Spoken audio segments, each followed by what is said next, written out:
Support for First Coast Connect is provided in part by Baptist Health and North Florida TPO. Good morning. I'm Ann Schindler, and this is First Coast Connect. Today, childcare in Florida now exceeds the cost of tuition at many state colleges. We talked to 4 members of a new city task force looking at what can be done to improve childcare and rein in out-of-control costs. Later, 1 month after the release of her new album with Steve Martin, banjo maestro Allison Brown celebrates the #1 bluegrass album in the country. We talked to her ahead of her Thursday show here in Jacksonville. But first, a call from a First Coast Connect listener helped prompt Jacksonville's mayor last week to announce the creation of a city task force to examine the soaring cost of childcare. Here to talk about it are 4 members of the task force: Betty Burney, former Duval County School Board Chair and founder and executive director of the I'm a Star Foundation. Good morning, Betty. Good morning. Dr. Cheryl Fountain, executive director of the Florida Institute of Education at the University of North Florida. Good morning. Good morning. LaTanya Wynn Hall, retired Duval Head Start executive director and board member of the Early Learning Coalition Duval. Good morning, LaTanya. Good morning. And Yasmina White, advocate and parent leader. Good morning, Yasmina. Hi, good morning. So, Yasmina, I'm glad that you could be with us today because your interest was really foundational to the creation of this task force. You called this program back in May during our monthly Ask the Mayor segment. Let's take a listen. The point of my call today is really to see if you have any interest in creating a child care task force. There's so many families our day and age that are struggling to find affordable, quality child care, and I believe that that would be something that is prudent to your citizens of today in terms of just being able to know that that's front of mind and that you identify that this is something that many people are impacted by. Listen, I think it's a great idea, and we've had many of these discussions. If you're someone who would like to be involved in something like that, I would love to speak with you. It certainly is an issue for a lot of families. So, Yasmina, after that, the mayor's office had asked us for your contact information. Tell us a little bit about what happened and how we got to this point from there. So, first off, I want to thank the Deegan administration for taking this on and Mayor Deegan for taking my call and knowing that this is an issue that people face in Jacksonville. Um, I brought this to the table because I know that we're in a childcare crisis, not just in the state of Florida, but across the country, but here in Jacksonville. And more, I realize that there are families struggling. I've gone through this twice already with 2 young little girls. What I was paying for 12 years ago, I was recently just paying for a kid in VPK just for wraparound care. She had the 3-hour VPK state voucher, but then I had to pay for the rest of the hours because I'm a working mom. And if we don't have access to childcare, it impacts everybody in the workforce, not just one or the other. And so, when you reached out and made that initial request, what is it that you're thinking looking at this issue might accomplish? Well, I'm looking for real investment, and I mean investment with dollars. We need to be treating childcare, early childhood education as a public good and not as a private burden. Again, it impacts the workforce, it impacts everybody. This is a bipartisan issue, it's not one or the other.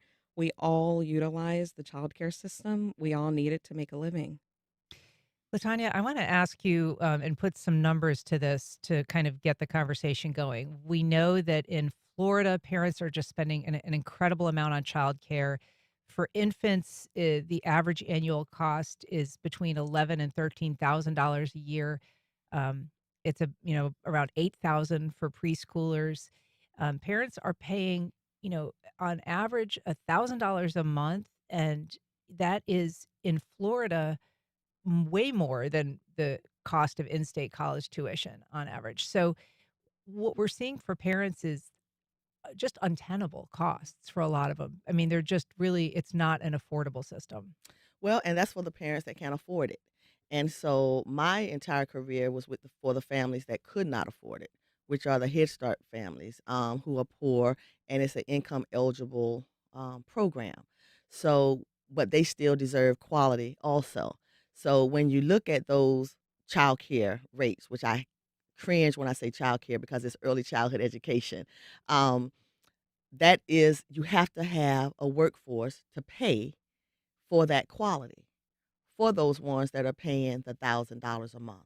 But then you also need to have that same quality for the ones that are in federally funded programs that there is no cost, because in 5 years they will be entering the public school system, and they all need to be able to learn to read, because by that third grade they are ready for you to read to learn, and you cannot read to learn unless you learn to read.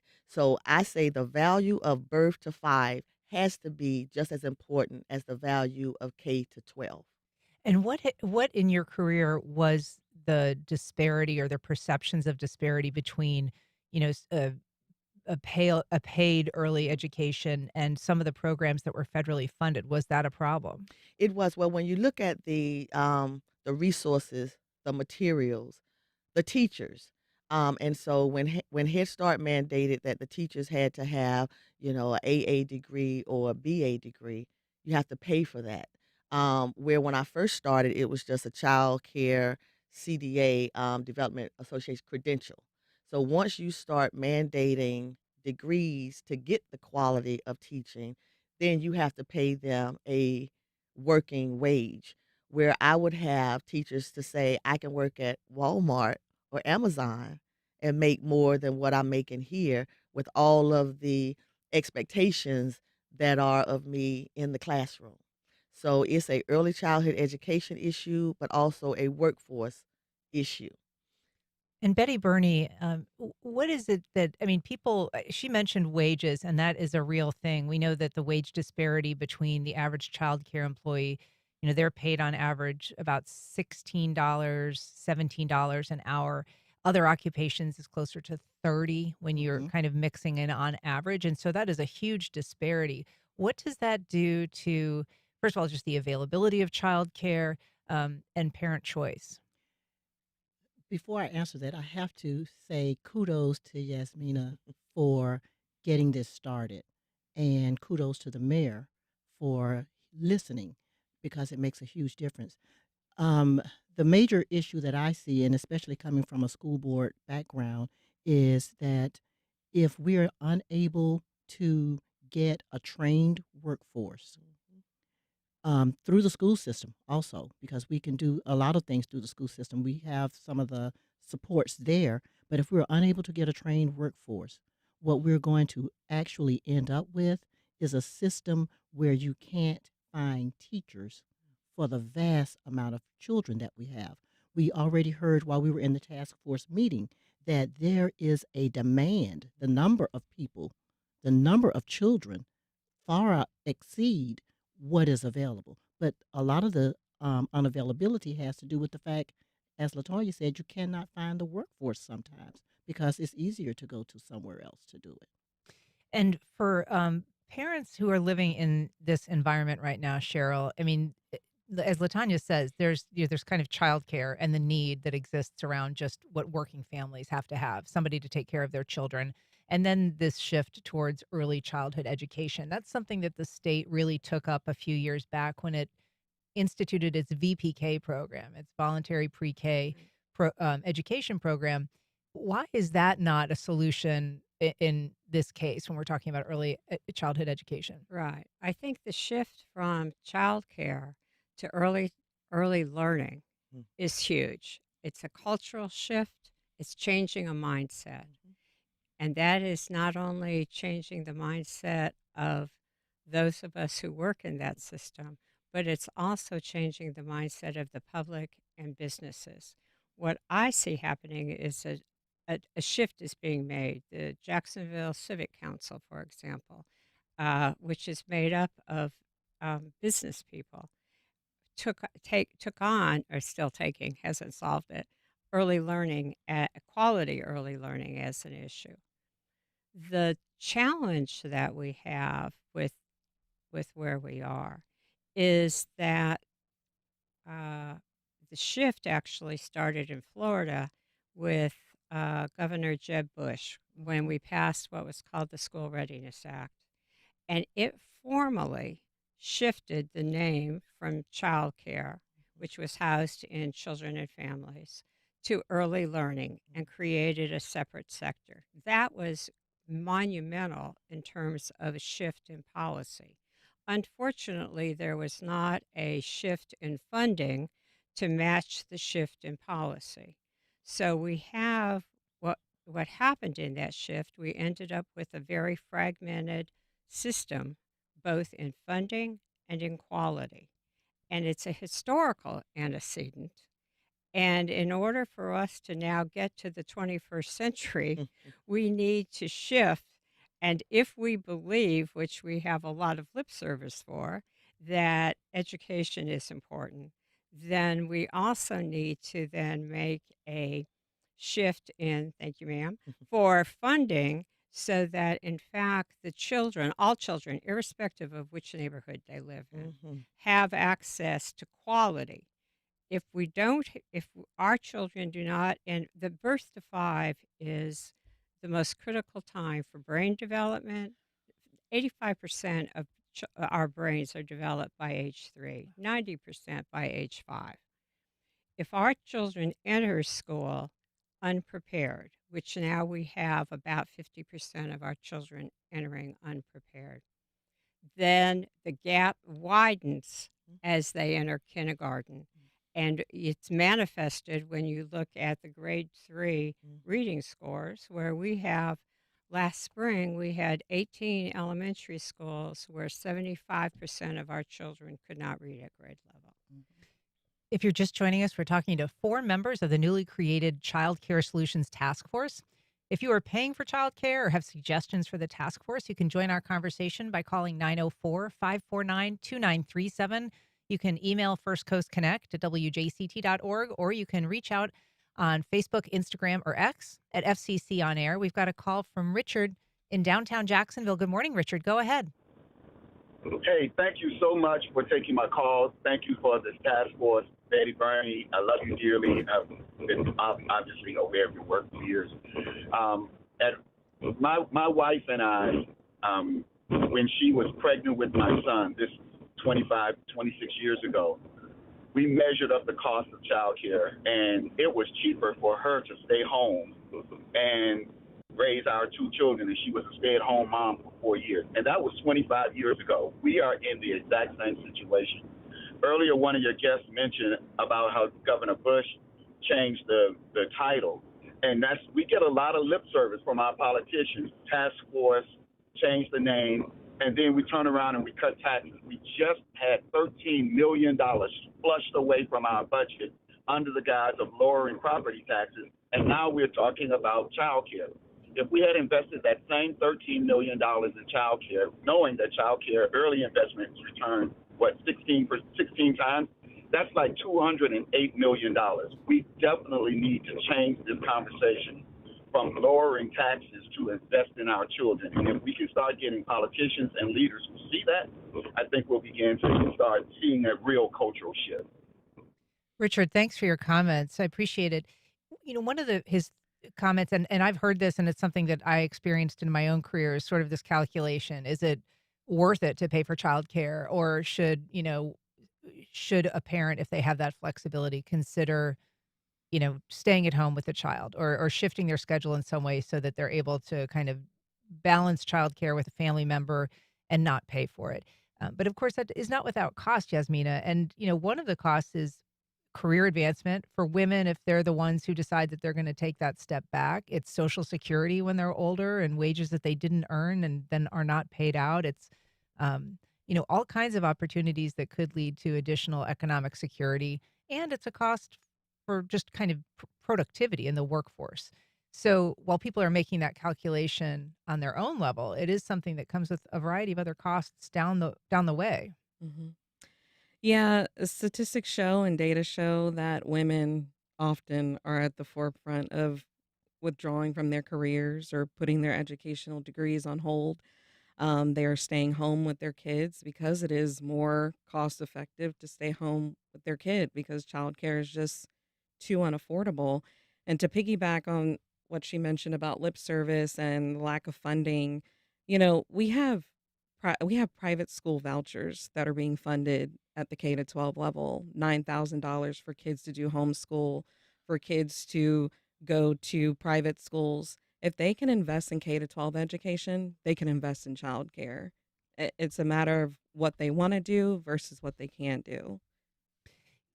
Betty, I want to ask you just about the VPK arrangement because that was obviously designed to kind of help fill this need for early childhood education, but it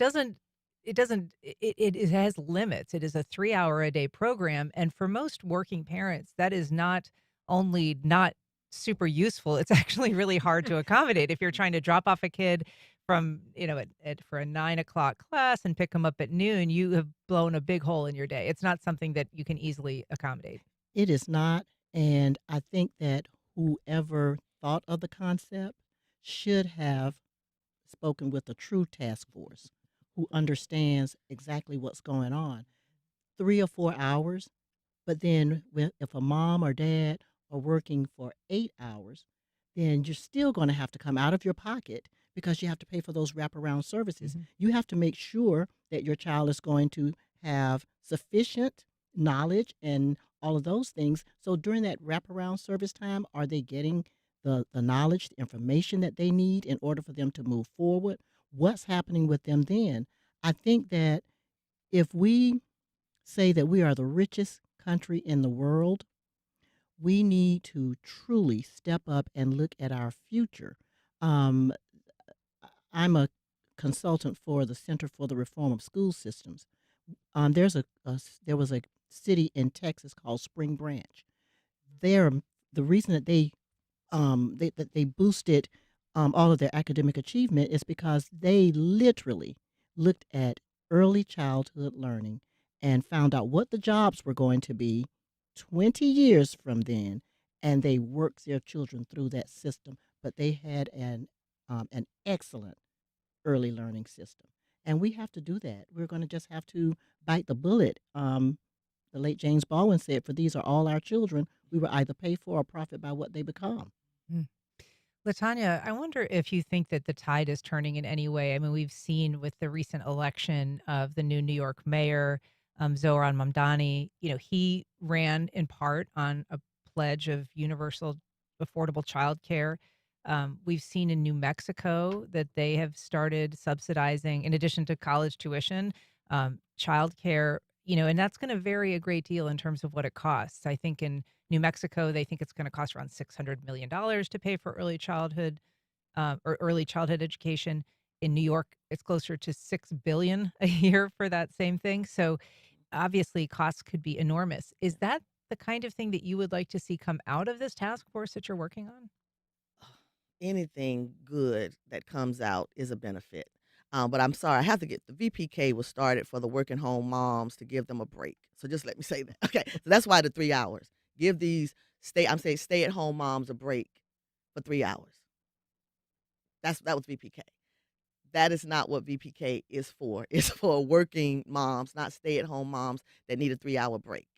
So, but with that, at least there's a start. Interesting. So you think that this was sort of started more as like a Yeah, kind of a benefit for 3 hours for stay at home more moms affluent to give them a families? break for Mhm. 3 hours. And Yes. what do you base that on? Well, I mean, I don't even Yeah. recall that debate, but Well, I guess I've been in it for over 30 years. So when you know the history and when you Mhm. know just that's how it started. That Okay. this conversation started. And so stay at my home moms need a break. And so, 3 hours is a good break. Okay. And then it just shifted into voluntary pre-K, which is the 3 hours. And you can't learn, especially birth to 5, in 3 hours. In 3 hours. So the fact that New York and I applaud them, I commend them, but it has to be universal everywhere and for all children. And that's why I keep saying all children. It's like I have told every superintendent that I have had the privilege to speak to since I've been here for 30 years is that they're coming to your schools. They're coming to your school. No matter what neighborhood, no matter across the bridge, across the railroad tracks, they're coming to your school. Please make sure all children are prepared. And quality is the word. No more Big Mama's house. No more babysitters. No more childcare. It's early learning to prepare for lifelong learning for all children. if you have thoughts or questions for this new city task force into child care solutions, early learning solutions, as my guests would have me say. Please give us a call. We're at 904-549-2937. You can also email firstcoastconnect@wjct.org.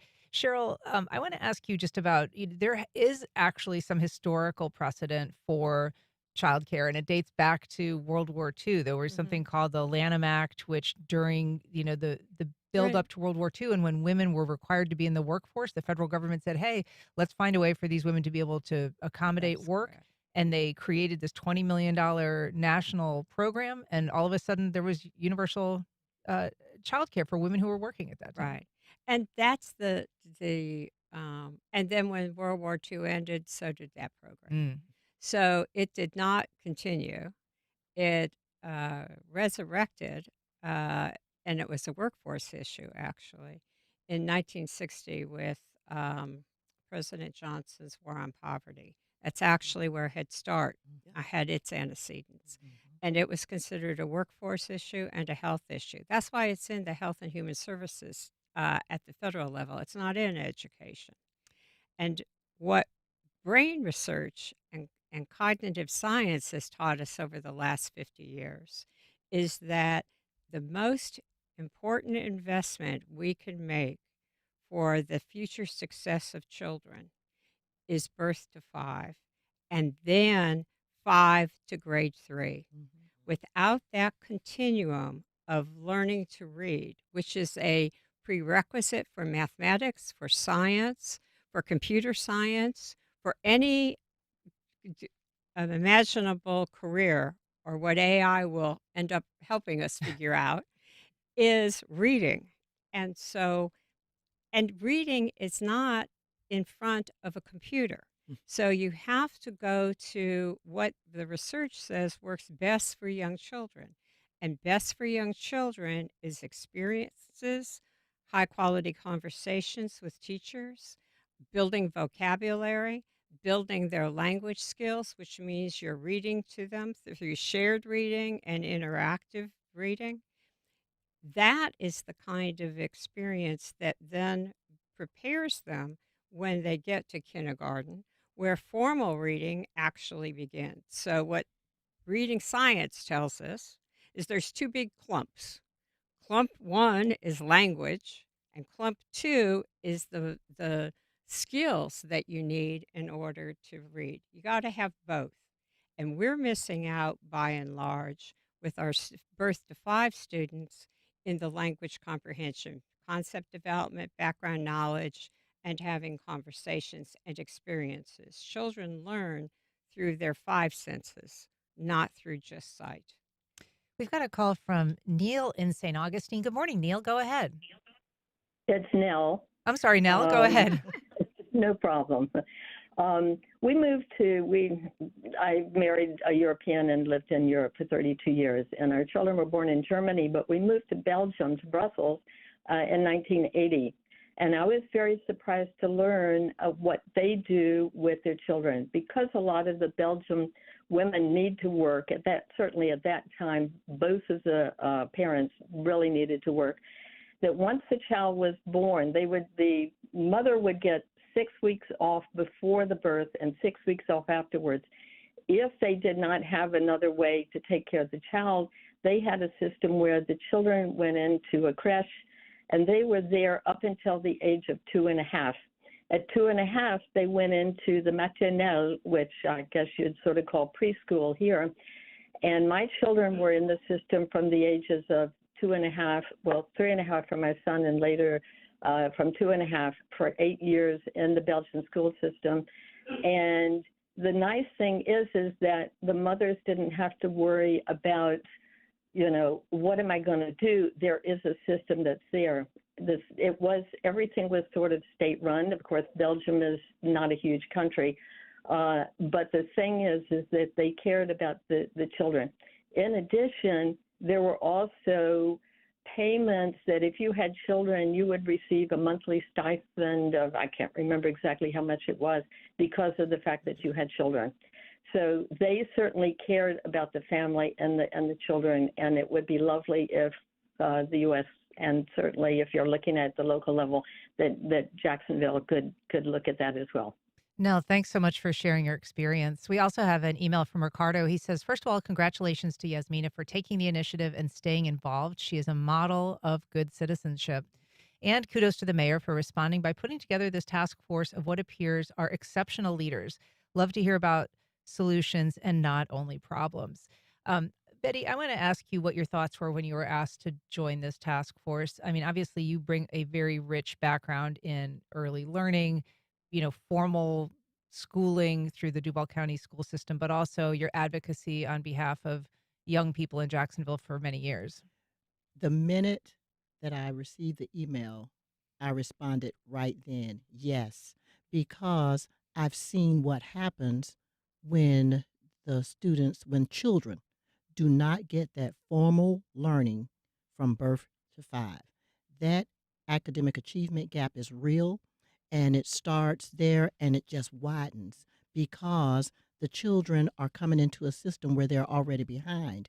One of the reasons that I started the I'm a Star Foundation is because when I would go from school to school, there were some children, if I walked into those classrooms, they were reading like wizards.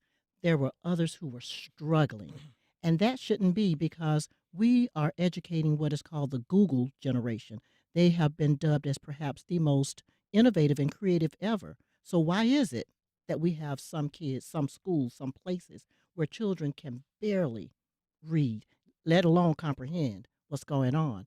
And so I'm happy that this task force says 90 days, which means we have 90 days to get to work and 90 days to truly come up with something. I was elated when I went into the meeting. I got out of the meeting, called my sister, and said, of all the meetings that I've gone to, and I've gone to many, this was the best one.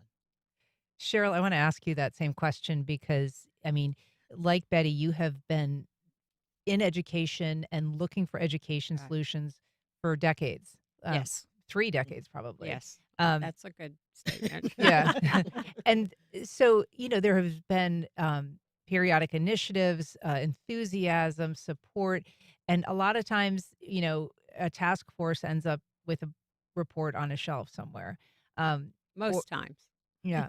So, what makes you optimistic, willing to join this effort, and hopeful that it will achieve something?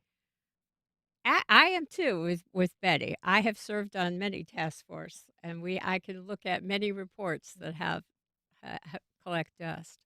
Where I think Jacksonville is right now is at a nexus for possibility.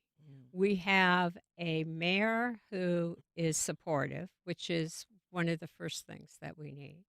We have in our city, which is unlike many cities, uh, the major uh, early learning agencies have a long history of collaboration. The Kids Hope Alliance, the Early Learning Coalition, FIE, United Way, DCPS.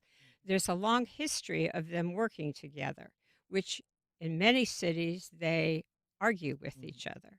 So we have a mayor, we have that. For the first time, we have real strong support from the business community, from the Jacksonville Civic Council. And there is a member, we should say, of the Civic Council on this task force. But the Civic Council, for people who aren't familiar, is Yes. kind of a coalition of leaders and business leaders and thought leaders, and kind of often very influential in political Correct. change. And their goal is to make Jacksonville the destination of choice. And what they realized is one of their 4 initiatives is high quality early learning in order to make that happen. So that is an added piece to it. And we have families who are willing to do their part in helping their children and are ready to do that. And the last group we have, which is the delivery service of early learning, which is fragmented. It's made up of not-for-profit, for business, for profit only. The systems have things, classrooms. So that group is also willing to work together. Now, what we have to have from this task force, which is my hope, is that we develop some out of the box recommendations that have teeth in them that actually impact two things: the cost of early learning and the quality of actually three. I lied.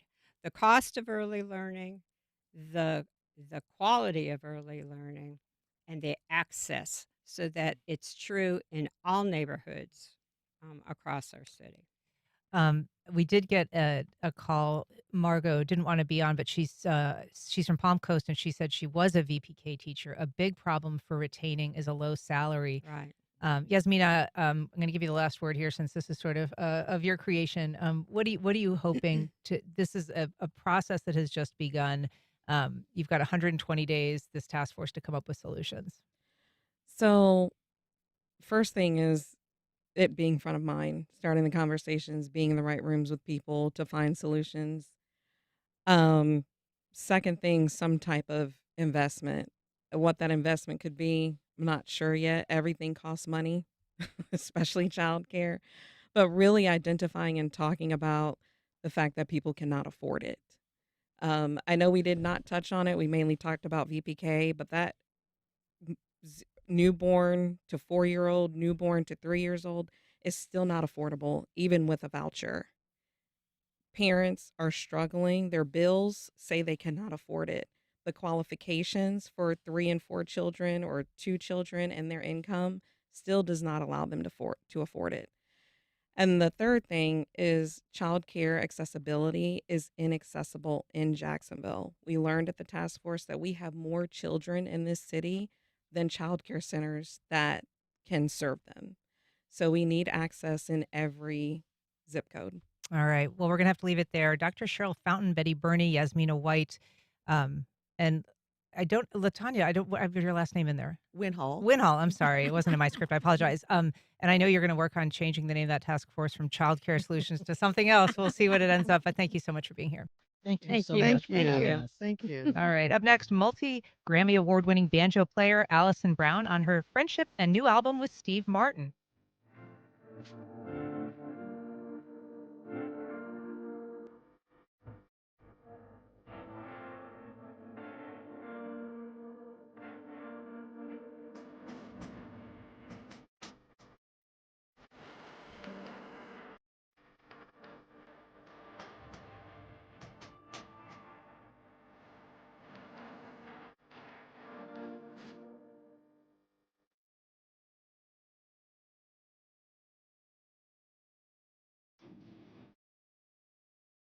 Welcome back. Well, my next guest has performed professionally for nearly 50 years as a banjo player, a guitarist, and a composer. Her musical partners have included everyone from Bela Fleck and Alison Krauss to the Indigo Girls and Vince Gill. And she's won Grammys and nominations alike for both her solo work and her musical collaborations. Most recently, she released her debut album with longtime collaborator and friend, the comedian and accomplished banjo player Steve Martin. We caught up with her last week ahead of her Jacksonville performance of the Allison Brown Quintet at Intuition Aleworks. Let's take a listen. Allison Brown, thank you so much for being here today. Well, thank you so much for having me, Anne.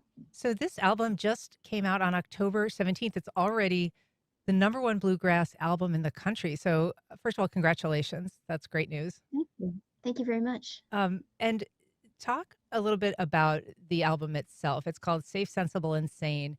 First of all, where'd the name come from? Oh, that's a great question. It came from a lyric in one of the songs that's on the record. The song is actually called Statement of Your Affairs, and Jason Mraz sings it, but it's a line in the chorus. And what's interesting about that song is it's actually nonsense lyrics that Steve came up with looking at a manual of how to write a better business letter.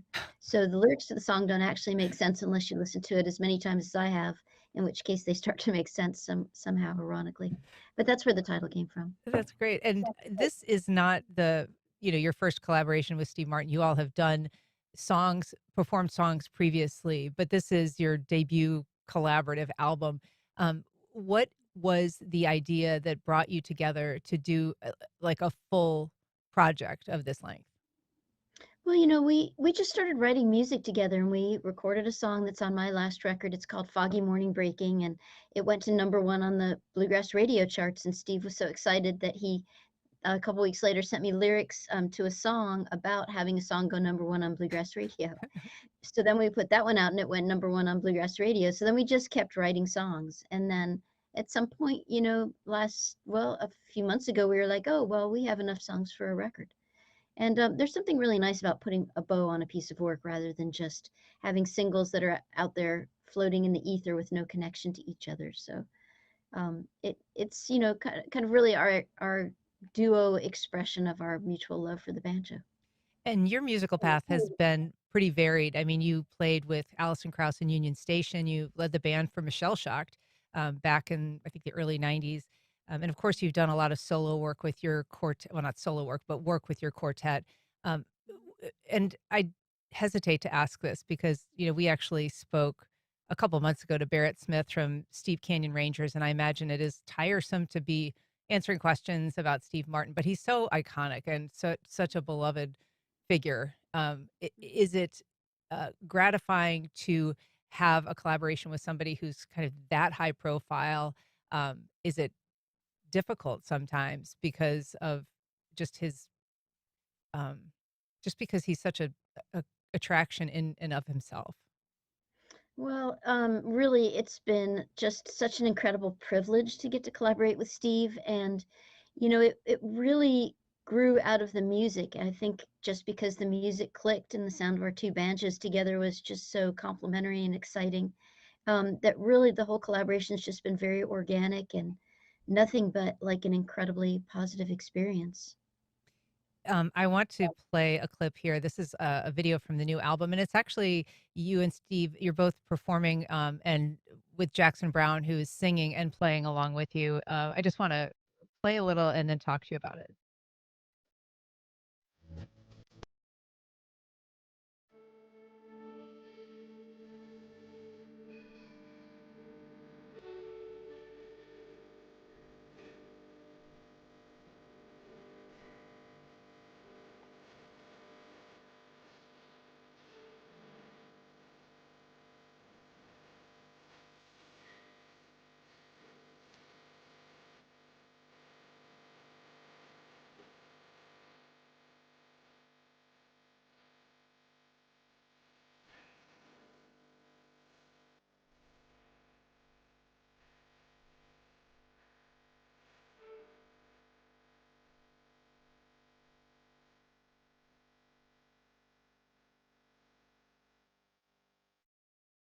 So for folks who are watching this on our live stream, Allison, there's some just darling pictures of the three of you as much younger people. It's a very sweet song. It's called "Dear Time."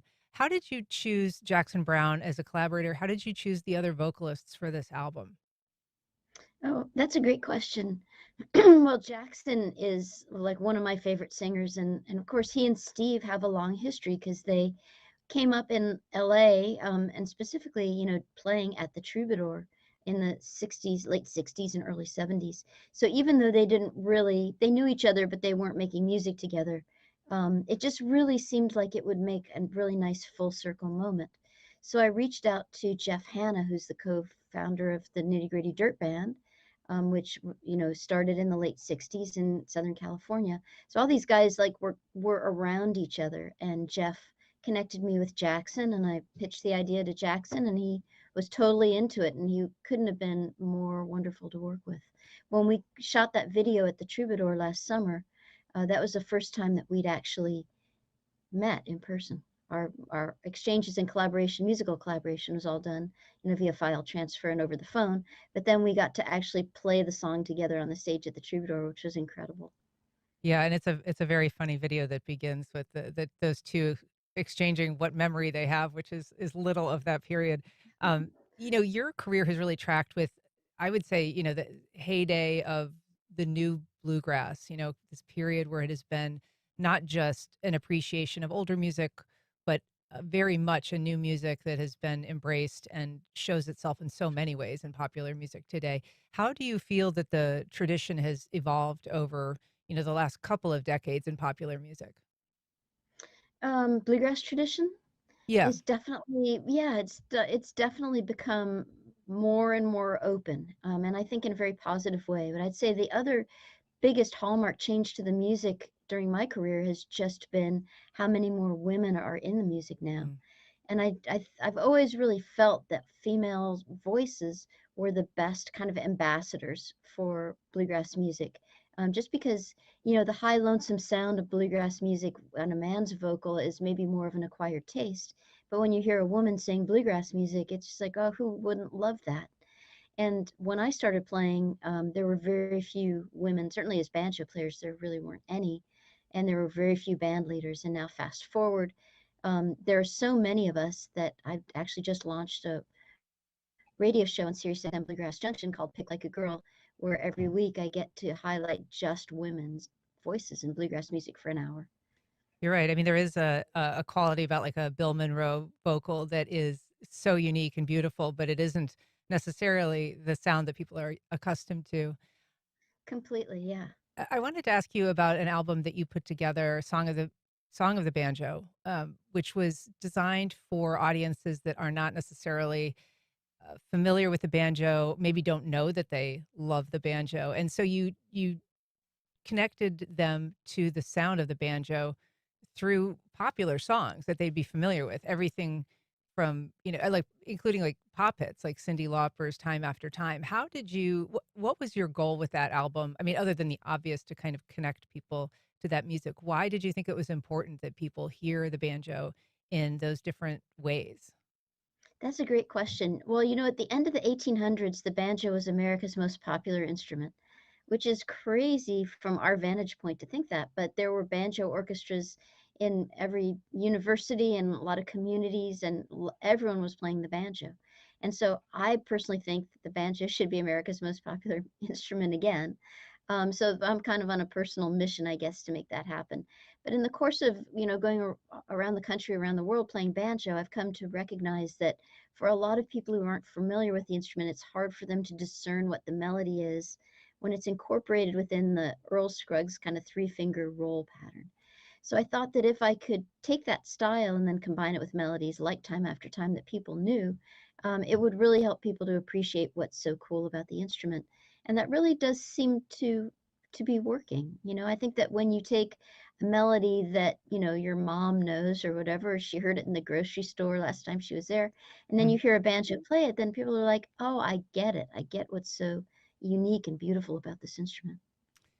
Well, it is a pleasure to talk to you, Allison, and so nice of you to make time for us today ahead of your November 20th performance here in Jacksonville on Thursday at Intuition Beer Hall. Thanks again so much. Thanks for your music and thanks for talking to us. Oh, it was a pleasure, Anne. Thank you so much for having me. All right, we'll be back in just a minute.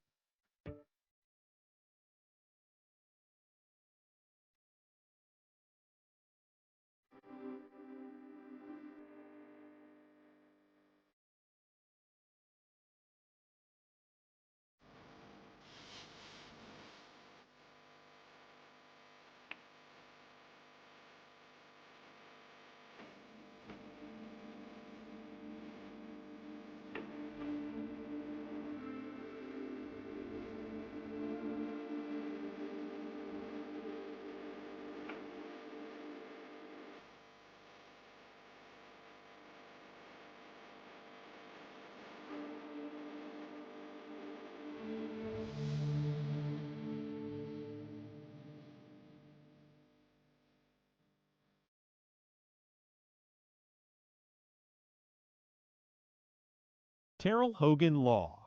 I'm Wayne Hogan. Accidents can happen when you least expect it. For decades, our attorneys have dug out the facts to help juries decide who's at fault. More at TerrellHoganLaw.com.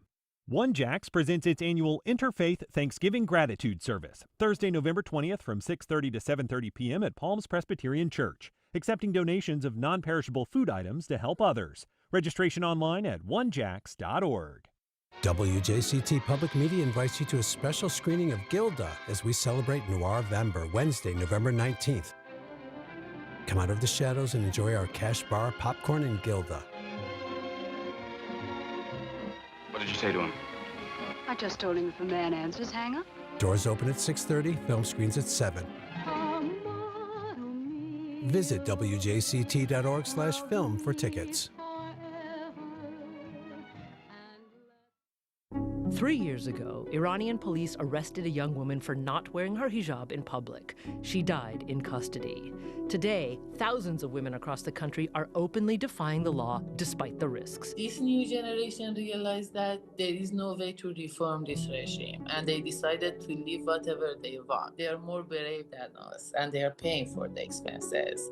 That's on the next On Point. Today at 11, here on WJCT News 89.9. The longest shutdown in American history came to an end this week. 8 Democratic caucus members broke with the party to pass a spending bill. Democrats across the country attacked the move, claiming the defectors ceded a winning hand to the GOP. Fractures within the Democratic Party and how a new generation of lawmakers sees the way forward. Next time on 1A. Today, starting at 10 on WJCT News 89.9.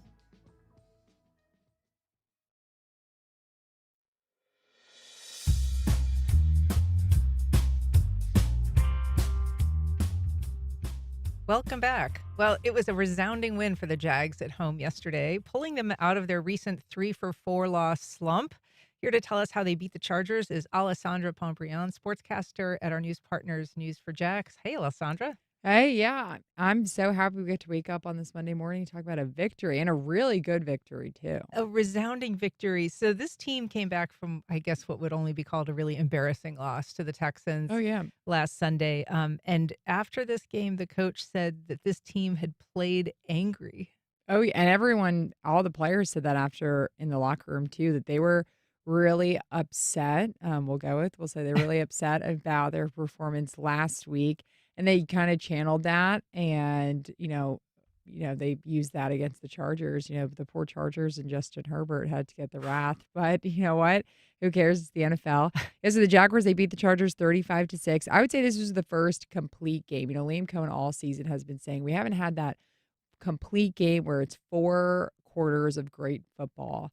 And you could definitely say that this game was absolutely that. And Trevor Lawrence said after the game, he said, quote, I think guys understood how important this game was as far as just our team and where we're at. It's a game you got to win. You're playing a good AFC team. Getting into November, later in the season, you start to look at your schedule and the games, and you're starting to run out of opportunities. And I think what he was basically kind of alluding to is what everyone's now talking about is the playoffs. With this win, they have a 54% chance to make it into the playoffs. If they lost, thankfully they didn't, but if they lost, it was only about a 24% chance. So this is a really big win. It was a must win for them against a really good AFC team. I mean, the Chargers were coming in, they were 7-3. Well, yeah, I mean, this was not a sure thing. And I think last week, you were like, I didn't listen. I thought the Chargers were going to win, and the Jaguars had 15 injured players on their injury report. They had 4 starters out, including Travis Hunter. You'd have 5 starters out. So I just didn't he's gone for the season now. Right, and he's gone for the season. And so I just did not think that they were going to be able to, match the Chargers. And obviously I was wrong, and I'm happy I'm wrong because we had to talk about a victory. But I think the best part is that the special teams players had a great game. They got to sit and relax, watch the game. There were no punts nor field goals. No punts. That's been like their whole thing. I know. It's pretty remarkable. No punts, no field goals. And, the running backs had a huge, huge game. Travis Etienne, 19 carries, 73 yards, 2 touchdowns. Bashal Tuten had his best game, 15 carries, 74 yards. And a cute moment touchdown. with not Travis, the quarterback. Trevor. Oh, yes, cute moment with Trevor. Yeah. Yes. No, Bashal Tuten and LaQuinn Allen, the 2 rookie running backs, they're great, great guys. So nice and really, really good. And you can see just how dominating they are, especially they're like a Mack truck if you're trying to tackle them. And you can see that in the game. They're really, really good. Trevor Lawrence, his stats were 14 of 22, 153 yards and 1 touchdown and 1 interception. But you know what? They won. So you don't really have to worry about that interception. Of course, it should have happened, but they won, so that's all that matters. And he wasn't getting manhandled too much. So no, and he was efficient, which was key. Except for that interception, he was pretty efficient. But the defense was absolutely lights out. The Chargers only totaled 81 passing yards and 54 rush yards. So that's total just 135 yards over 4 quarters. I mean, they could not do absolutely anything. The Jaguars pass rush was evident. We've all talked about this all season. Where's Josh Hines-Allen? Where's Trayvon Walker? You saw them, obviously, in the game, and Josh Hines-Allen became the franchise sack leader. So, which is such an awesome moment for him. After the game, he was really appreciative that he got that, and he had to be in the record books. And his 56th career sack, was that what yeah, that he was? just beat Tony Bracken's record. That's huge. Yeah, no, this is really big for him. He was really appreciative, and I think he kind of said it after the game. Now it's kind of like a sigh of relief. Okay, we got it. Everyone's been talking about, when are you going to get this sack record? When are you going to get? Now he finally got it. Now he just gets to add to it, Right. And make his legacy here even more remarkable. But they're, injuries still piling up. I Oh, mean, yeah. so what does that portend going forward? Hopefully Brian Thomas Jr. can come back. This is the second game of his career that he's missed. Hopefully Hunter Long can come back, but Brenton Strange is he was put onto they opened his 21-day window, so he didn't play this week, and I didn't expect him to play because he just returned to practice this week. Hopefully, maybe against the Cardinals. If not, in 2 weeks he can return, but he has to play within that 21-day window or he'll be out for the rest of the season. So I would assume Brenton Strange probably will be back this week, which would be a huge help for that offense. He is really, really good, not just as like a pass catching tight end, but also blocking. Everyone raves about him as like one of the best blockers on the team. And then hopefully Jordan Lewis can come back. He's the veteran back there in the secondary. Jarian Jones played really well yesterday, but Jordan Lewis is a veteran, I think 10-year veteran. He's really, really good at commanding kind of the secondary. So hopefully he can return as well. All right. Well, we will be following next week the Jags against the Cardinals in Arizona. Alessandra Pomprion, thanks so much for being here. Thanks, guys. And that's our program. Thank you for listening. If you have comments or suggestions, you can send either to firstcoastconnect@wjct.org.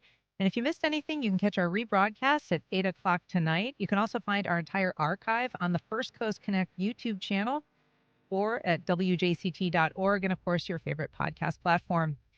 First Coast Connect is produced by Stacey Bennett. Our associate producer is Isabella Casapow. Our show is directed by Brady Coram, and our theme music is performed by Club de Belugas. Join us tomorrow when we talk about a Trump about-face on the Epstein files and fallout from the government shutdown with attorney and analyst Rick Mullaney. I'm Ann Schindler. You've been listening to First Coast Connect on WJCT News 89.9.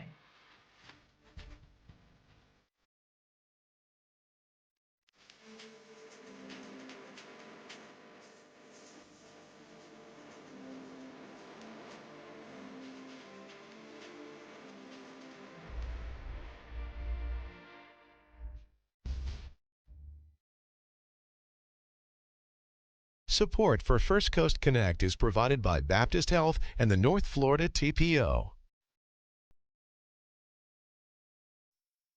The North Florida TPO is committed to shaping our transportation future. We're focused on planning, funding, clean fuels, and new technologies for a vibrant, connected community. Learn more at northfloridatpo.com. Baptist Health is a proud supporter of First Coast Connect. Baptist Health, committed to building a healthier community for all of us. More info at 202-4YOU or baptistjacks.com. Tidbits, family owned and operated since 1985. 4 locations, Bay Meadows, Hendricks, Mandarin, and now Fleming Island. Menu items include fresh sandwiches, salads, and soups. Open Monday through Saturday. Online ordering and menu at clarastidbits.com.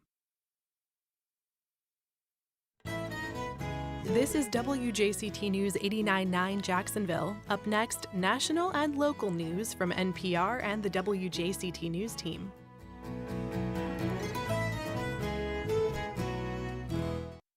The end of the government shutdown reignites calls for major change within the Democratic Party. What could that look like?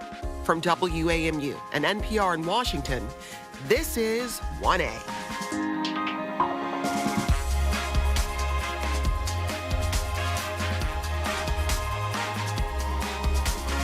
Hi, I'm Jen White. And I'm Todd Zwillick. 2 questions have roiled the Democrats since President Trump regained office. How hard should the party fight, and who should lead that charge? Progressives and younger Democrats say now's the time for new leaders to take over from party elders. After 8